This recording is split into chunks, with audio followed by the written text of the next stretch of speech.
ರಾಜ್ಯ ಸರ್ಕಾರ ಕಬ್ಬಿನ ಬೆಲೆ ನಿಗದಿಪಡಿಸಿ ಒಂದು ಆದೇಶ ಹೊರಡಿಸಿದೆ. ಎಲ್ಲ ಫ್ಯಾಕ್ಟ್ರಿ ಕಬ್ಬು ನುರಿಸುವಂಥ ಎಲ್ಲ ಫ್ಯಾಕ್ಟ್ರಿಗಳಿಗೆ ಆದೇಶ ಕಳಿಸಿದೆ. ಆ ಆದೇಶದ ಪ್ರಕಾರ ಪ್ರತಿ ಟನ್ನಿಗೆ 3,300 ರೂಪಾಯಿ ಕೊಡಬೇಕು ಅಂತೇಳಿ ಸರ್ಕಾರ ಸೂಚನೆ ಕೊಟ್ಟಿದೆ. ಇವತ್ತು ಕೆಲವು ಕಡೆ ಬೀದರ್ನಲ್ಲಿ ಮತ್ತು ಬಾಗಲಕೋಟ್ನಲ್ಲಿ ಕೆಲವು ಕಡೆ ಸ್ಟ್ರೈಕ್ ಮಾಡ್ತಾ ಇದ್ದಾರೆ. ನಮಗೆ 3,500 ಬೇಕು, 600 ಬೇಕಂತೇಳಿ.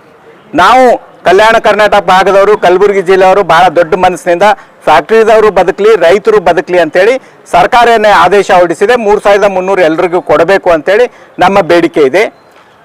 ಈ ಕಲಬುರಗಿ ಜಿಲ್ಲೆಯಲ್ಲಿ ಪ್ರಮುಖ ಫ್ಯಾಕ್ಟ್ರಿ ಅಂತ ಹೇಳಿದರೆ NSL. First Aland cooperative sugar factory ಒಂದೇ ಇತ್ತು, ಅದು ಓವರ್ಟೇಕ್ ಮಾಡಿ ಅವರೇ ನಡೆಸ್ತಾ ಇದ್ದಾರೆ. ಇವತ್ತು ನಾವು ಅವ್ರಿಗೆ ಕೇಳಿದಾಗ ಅವ್ರು ಇನ್ನೂ ನಾವು ನಿರ್ಧಾರ ಮಾಡಿಲ್ಲ ಅಂತಾರ. ಅದಕ್ಕೆ ಅವರಿಗೆ ಒತ್ತಾಯ ತರೋ ಸಲುವಾಗಿ ನಾವು ಸೋಮವಾರ 17ನೇ ತಾರೀಕು ಬೆಳಗ್ಗೆ 10 ಗಂಟೆಗೆ ಬುಸ್ನೂರಿನಲ್ಲಿರುವಂಥ NSL ಫ್ಯಾಕ್ಟ್ರಿಗೆ ಎಲ್ಲ ರೈತರು ನಾವು ತೆರಳಿ ಮುತ್ತಿಗೆ ಹಾಕಿ ಅವರು ಸರ್ಕಾರದ ಆದೇಶ ಏನು 3,300 ಇದೆ ಅದನ್ನು ಇಂಪ್ಲಿಮೆಂಟ್ ಮಾಡಬೇಕು ಅಂತೇಳಿ ನಾವು ಒತ್ತಾಯ ಮಾಡ್ತೀವಿ. ಈ ಹೋರಾಟ ಯಾವುದೇ ಪಕ್ಷಕ್ಕೆ ಸೀಮಿತ ಅಲ್ಲ, ಯಾವುದೇ ಜಾತಿಗೆ ಸೀಮಿತ ಅಲ್ಲ. ಇದು ಕಬ್ಬು ಬೆಳೆಗಾರರ ಪ್ರಾಮಾಣಿಕ ಹೋರಾಟ. ಈ ಹೋರಾಟದಲ್ಲಿ ಎಲ್ಲ ರೈತರು ತಮ್ಮ ಸ್ವಂತ ಟ್ರ್ಯಾಕ್ಟರ್, ತಮ್ಮ ಸ್ವಂತ ವೆಹಿಕಲ್ ಮೇಲೆ ಬರಬೇಕು.